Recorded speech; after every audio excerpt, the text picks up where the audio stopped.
the famous and painful letter R. Hello everyone, I'm PEIBOLEARN, and this is PEIBOLEARN. In this video, you will learn how to pronounce Spanish just like a true native speaker. And here we have the famous and painful letter R.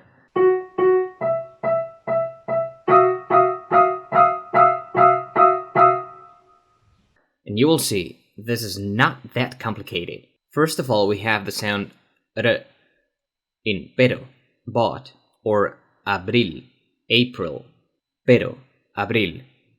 This sound of the letter R is pretty much the same as in flutter, flutter in American English. Just try it. Flutter, pero, abril. It is the same sound.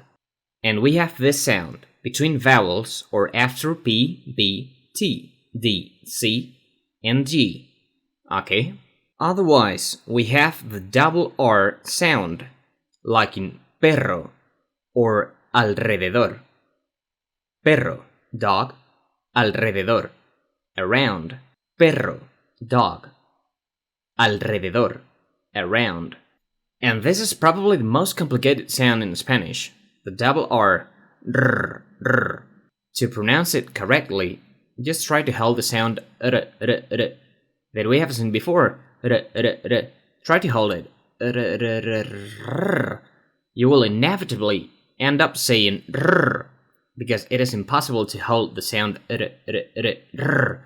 Just make vibe your tongue and you will get it. And this is important. The letter R after the letters N and L is pronounced r. Okay? Alrededor. It's not alrededor. No, alrededor.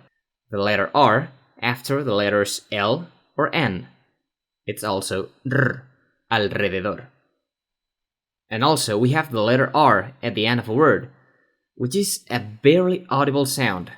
So we say alrededor, alrededor, alrededor. The sound of the letter R in this case is even softer than in pero. Pero, abril, alrededor, alrededor. And finally, again, we have the sound r at the beginning of a word, like in rojo, rojo.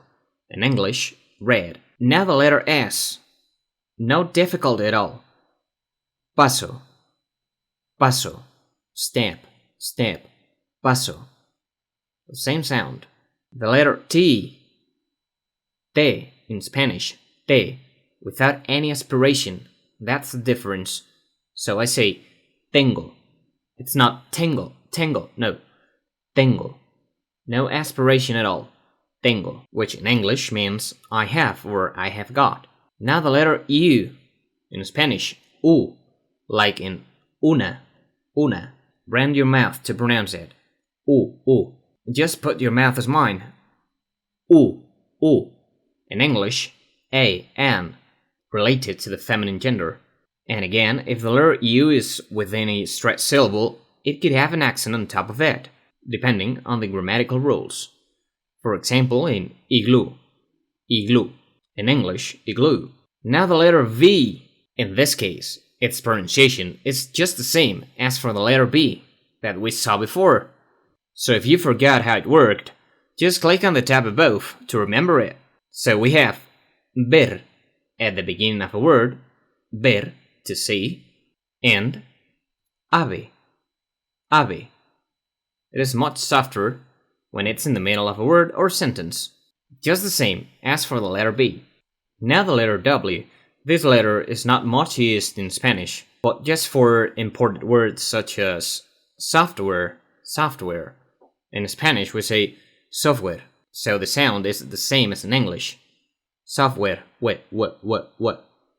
Just like in software. But in Spanish, for example, we don't pronounce the letter T, because it is much easier for us. Now the letter X, exactly the same sound as in English. The sound key plus S, X, X, X. Examen, test, or exam in English. And now the letter Y. Again, this letter is pronounced exactly the same as the letter double L in Spanish. So we have yendo, yendo, y, at the beginning of a word, yendo, going, or trayendo, trayendo. Much softer as in yendo, as you can tell. Trayendo, bringing, in the middle of a word or sentence. Just the same pronunciation as a double L. Again, if you forgot, just click on the tab above and remember it. And finally, the letter Z, theta. In Spanish, we say theta.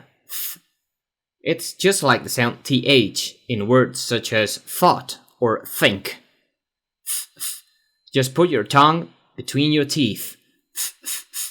Zona. In English, zone. And that's all for the Spanish alphabet. And from now on, I hope that you will be able to speak just like a true native Spanish speaker. And remember, a correct pronunciation of a language is 50% or even more of the success in learning it. I hope it's been useful for you. See you later. Balik later.